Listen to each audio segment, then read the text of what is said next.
Today's story comes from a viewer who wrote just 6 words in the subject line. I think my mother disappeared slowly.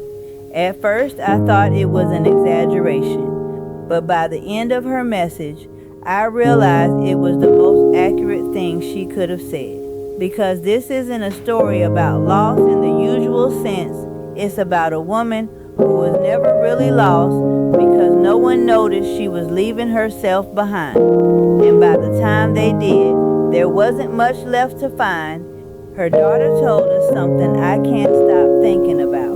She didn't have a life outside of us, and we didn't see that as a problem until she stopped smiling at all. That's where this begins, not with tragedy, but with something far more dangerous. A life that looks completely fine from the outside. She was 23 when she got married. There's a photo her daughter remembers seeing once. A small printed picture kept in a drawer that smelled faintly of old paper and perfume. Her mother standing beside a man in a suit, holding flowers too tight, smiling like she was trying to do it correctly. Not happily, correctly. Back then, people called her easygoing, the kind of woman who doesn't argue, the kind who fits in. It sounded harmless. Later, it sounded like a warning no one understood. The first years weren't unhappy. That's what makes it harder to explain. There was no fight to point to, no single breaking moment, just a slow rearrangement of her life until she stopped being the center of it. She learned the rhythm of the house before she learned the rhythm of herself.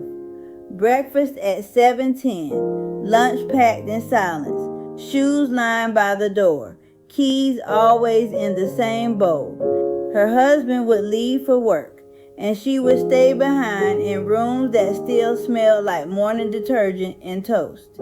And she filled them, not with herself, with tasks. Her daughter remembers being 8 years old and sitting on the kitchen floor doing homework. The refrigerator was humming too loudly that day. Her mother was washing dishes, water running over her hands, long after the plates were already clean. The girl looked up and asked casually, "Mom, what do you like doing when you're not busy?" The question wasn't dramatic, it was innocent. But the kitchen changed anyway. The water kept running. Her mother didn't turn around immediately.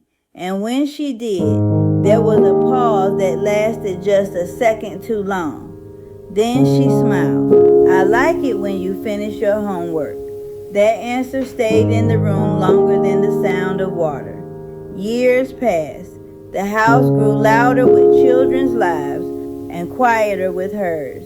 She stopped taking photos of herself.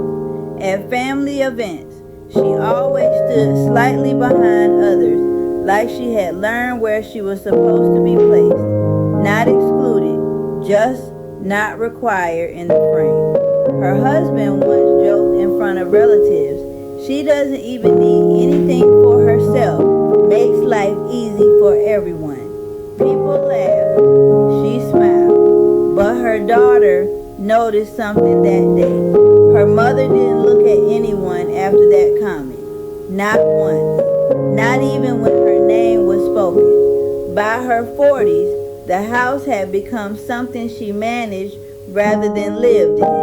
Her children were older now, busy with their own routines. Her husband came home later, spoke less, asked less, and she adjusted, as she always did. But something subtle started happening.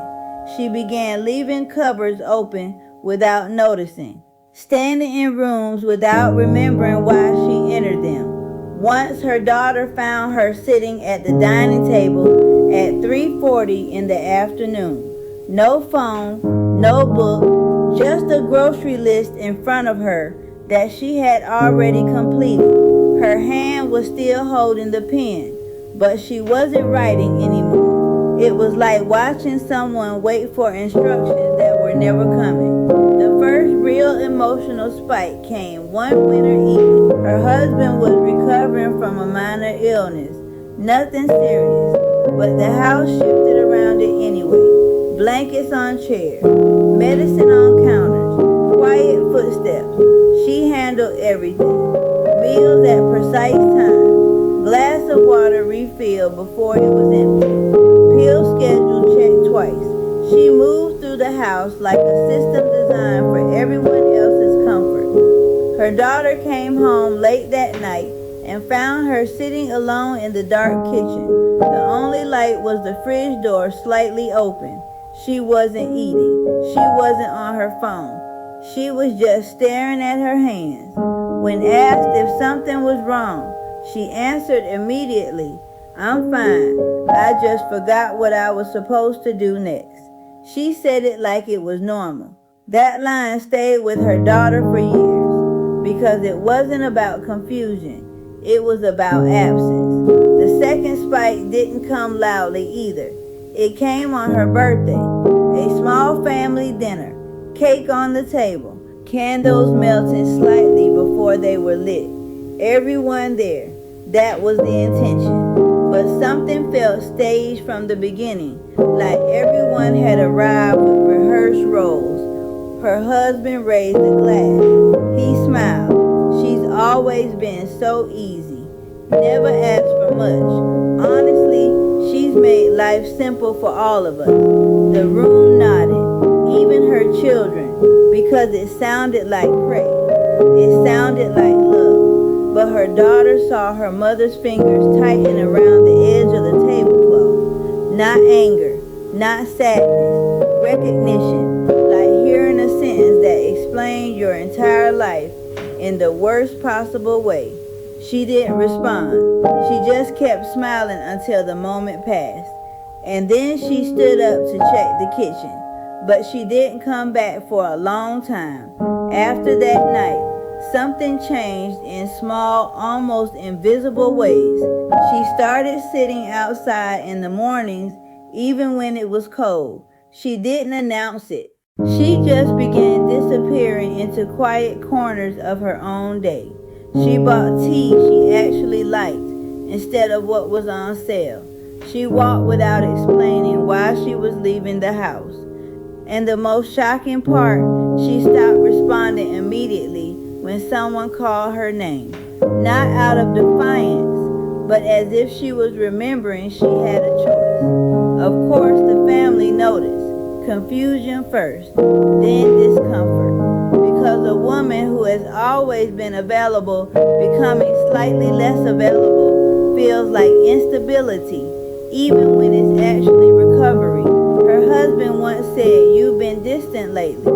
She replied without looking up, "No, I've just stopped rushing." That silence afterward was heavier than any argument. The third emotional spike came later that year. Her daughter found her in the bedroom holding an old photograph album. It was open to pages that hadn't been touched in years. Younger versions of everyone, vacations, birthdays, school events. Her mother stopped on one page for a long time. It was a picture of herself holding a cake.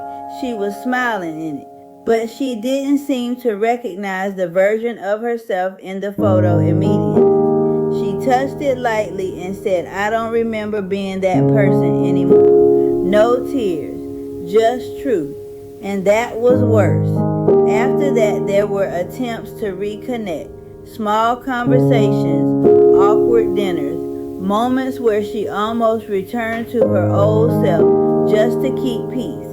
But something had shifted too deeply, like a chair that had been carried out of a room and never placed back where it belonged. One afternoon, she said something that broke the rhythm of everything. "I think I spent so long being what everyone needed. I stopped knowing what I was." Her daughter didn't answer immediately because there was nothing to fix in that sentence, only something to understand too late. And now the ending is not dramatic.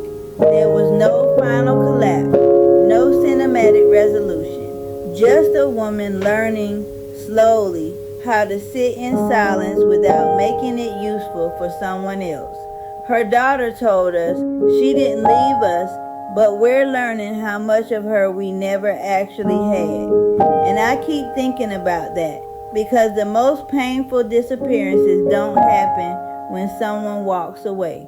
They happen when they stay but slowly stop existing as themselves. And by the time you notice, you realize you were never really looking at them in the first place. And maybe that's the hardest truth in all of this. Sometimes a person doesn't need to be lost. They only need to be overlooked long enough for them to learn how to vanish in plain sight. And when you finally reach for them, you're not finding someone who left. You're finding someone who learned how to survive without being seen. And that changes everything. Even silence feels different after that. Because now you know it wasn't empty. It was full of